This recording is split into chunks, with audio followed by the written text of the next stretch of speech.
Les doy la cordial bienvenida a cada uno de los que se hacen presentes. Hoy voy a abordar el tema que se llama libros históricos. Yo soy el hermano seminarista Williams Martínez. También presento a nuestro profesor padre licenciado Óscar Manuel Méndez González, de la comunidad de los misioneros servidores de la palabra. Como ven, es un libro muy bonito que vamos a presentar. Hoy vamos a hablar de toda la cultura tiene un pasado. Y es cierto, toda la cultura tiene un pasado histórico, mitológico, leyenda, relatos, etcétera. Pero ante todo eso vemos cómo llegó la transmisión oral a vuestro tiempo, en la cual se dio de generación en generación. También vemos en la Biblia que es literatura universal en la historia de la salvación. La Biblia es esencialmente histórica, se da a conocer por medio de la palabra. La palabra comunica a través de los profetas, una consecuencia de intervención salvífica de Dios en la historia. También vemos cómo Yahvé se hace presente en la salvación de los hombres. En resumen, la historia es el resumen de la Biblia. Los libros históricos en la Biblia no son narraciones, palabras, pero los métodos científicos son aplicables a la historia de la Biblia. En una historia de interpretación se aplica también el criterio metodológico en la historia, a través de los acontecimientos. Una de las características de la Biblia es la de poner a Dios en juicio, como si se le pudiera culpar en algo. También podemos ver examinar la historia con el fin de poder comprobar en la última instancia parte de quién es la razón y la verdad. Otra característica de la historia es donde se habla de la fidelidad de Dios. Primero, es que los infieles son reyes y el pueblo no Dios. Dios es la fidelidad personificada. Primero, Dios siempre cumple. Es una característica histórica en los jueces y el apartado que menciona Israel. También vemos una hipótesis de la historia deuteronomista, según Martín Nou. La historia deuteronomista estaría integrada por los siguientes libros: Josué, Jueces, Samuel y Reyes. La teoría documentaria cree que los documentos forman parte del Pentateuco, que se prolongan en el libro de Josué.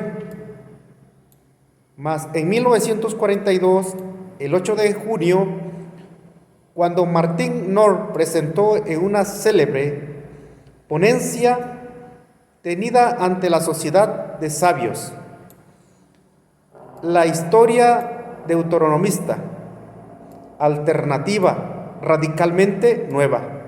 Según Martín, no se trata simple de relaciones,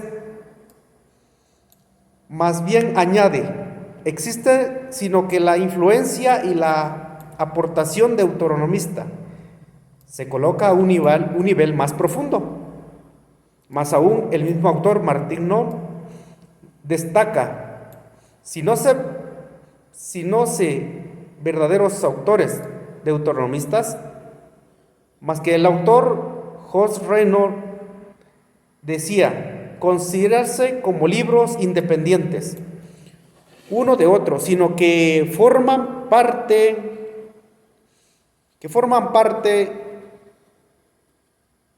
de un todo, en el que había incluir todo el Deuteronomio, es decir, los libros que van desde el Deuteronomio a Segunda de Reyes. una forma sola en una obra. Martín Nor dice: el monumento histórico más importante de la historiografía oriental y la síntesis histórica más antigua de la historia universal de la humanidad. Pero también redunda diciendo que en el Pentateuco hay 4 libros que facilitan esta estructura, fuente como un plan histórico y teológico. La primera parte, armazón cronológico.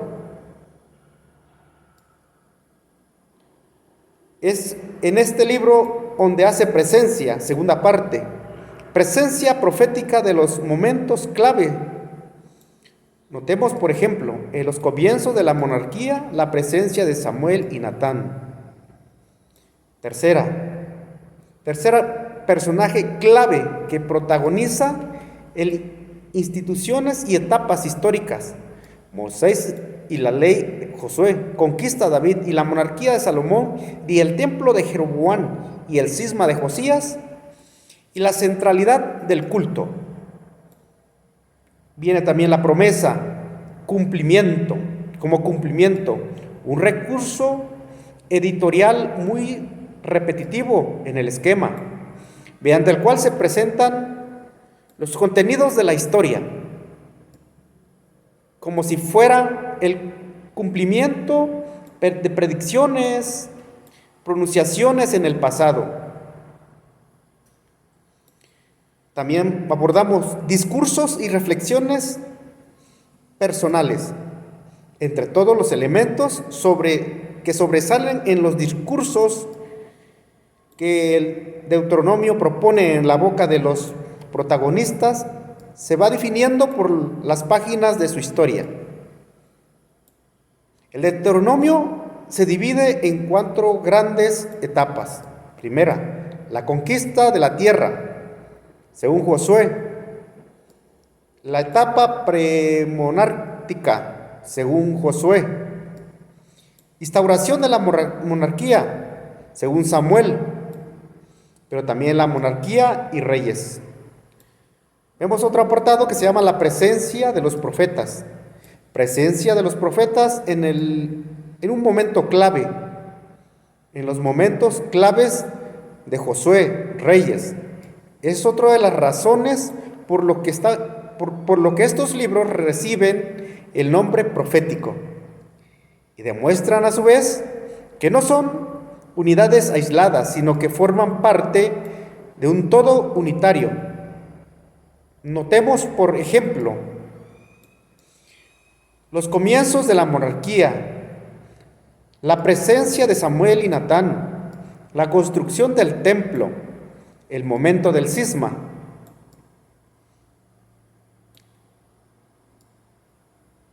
Ante la invasión del baulismo en tiempos de Ahab. Pero también podemos ver el descubrimiento de libros de la ley y la reforma de Josías.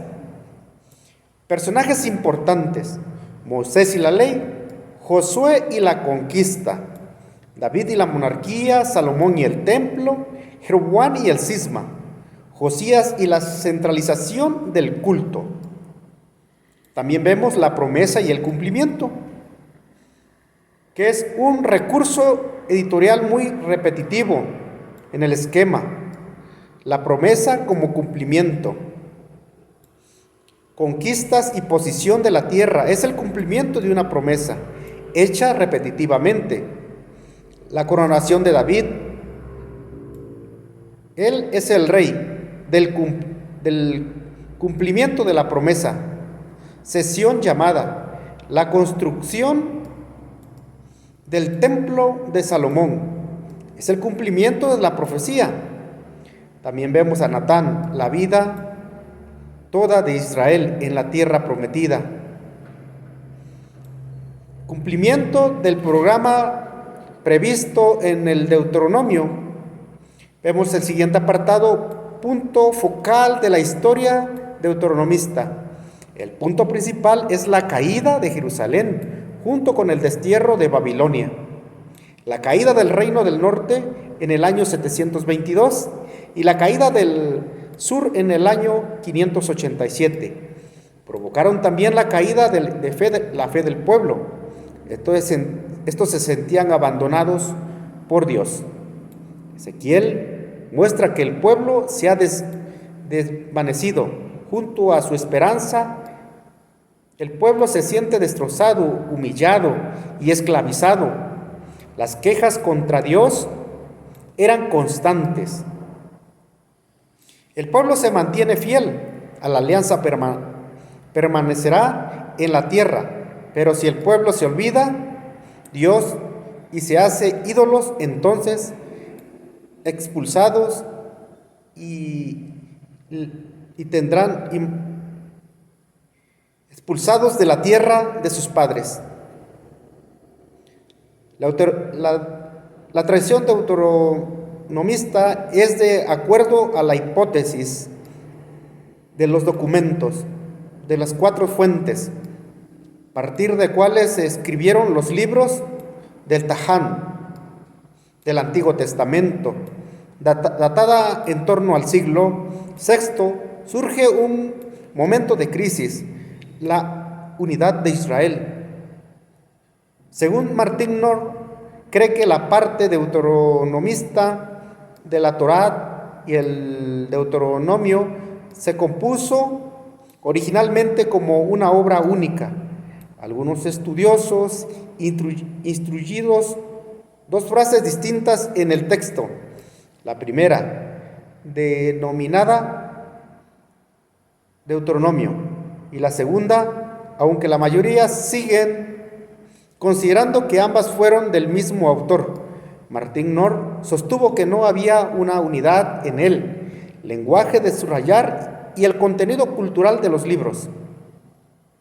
El Deuteronomio y la Segunda de Reyes. Knorr, en 1943, dice que la tradición deuteronómica sería de un solo autor y conocida antes del exilio de Babilonia, pero la edición y la escritura serían de la época del exilio de Babilonia, a mediados del siglo VI antes de Cristo. Entonces, la verdadera identidad del autor de la tradición del deuteronómico es dudosa. Que el autor fue Baruch, el hijo de Nerillán, el escriba Jeremías, o tal vez Jeremías, debido a la similitud del estilo entre Jeremías y las exclusiones directas de Jeremías, así como la filiación de Jeremías a los sacerdotes de Sión en el periodo vivo de Jeremías. Tiene un estilo de predicción. Mas por otro lado, el pueblo de Israel, elegido por Dios, liberado, ha sido toda esta tradición recogida en el Deuteronomio, fragmentos de sus obras en otros textos. Esta tradición tendría su origen en la reforma del rey Josías. La finalidad del Deuteronomio, veredicto de condenación. Según Knorr, nos dice que los autores deuteronomistas habrían querido demostrar únicamente que la catástrofe del 587 a.C. era la conclusión lógica de la historia del pueblo marcado por la infidelidad y el pecado. Por lo tanto, la finalidad de Israel como pueblo autónomo e independiente. Gors, este autor Gors, ha descubierto en ella un anuncio positivo para la regeneración del destierro, anuncio que ha definido como llamamiento a la conversión, según los historiadores teólogos del Antiguo Testamento, la historia de la salvación. Por otro lado, el llamamiento a la conversión es una idea principal. No basta explicar el sentido del pasado. Era necesario asimismo proyectar luz sobre el momento presente, lleno de incertidumbre, de esperanza. La predicación profética lo hacía llevados desde la preocupación por encontrar respuestas que tenían planteamientos en sus contemporáneos. Esperaban la conversión, por eso se hace mención del castigo y luego la conversión, igual a volver a Dios. Después, el llamamiento a la esperanza de Herborn. Él habla de la esperanza como respuesta. Debe ser abiertamente positiva, palabra dinámica y eficaz. Una palabra doble. Primero, Dios ha anunciado una palabra de amenaza y de maldición, según el Deuteronomio capítulo 28, versículo 15 capítulo 28, versículo 15 al 68. Palabra cumplida en la caída de la destrucción de Samaria y Jerusalén. Segundo, una palabra positiva de promesa y esperanza. Palabra de Natán que irradiaba luz. Mientras no se apague la lámpara de David, no hay nada perdido. Segunda de Reyes, capítulo 8, versículo 19. Ni el exilio mismo logra borrar la esperanza. Y dice en segunda de Samuel, capítulo 7, versículo 14 al 16. Yo seré para él padre y él será para mí mi hijo. Principios teológicos del Deuteronomio. Un Dios. Moisés fue un enoteísta o un monólatra. Dios se revela y dentro del pueblo escogido no se permite tener otros dioses. Los profetas profundizan en el conocimiento del Dios único. Llegan a decir lo siguiente: los dioses paganos no son más que vacío y vacuidad, troncos de madera y bloques de piedra.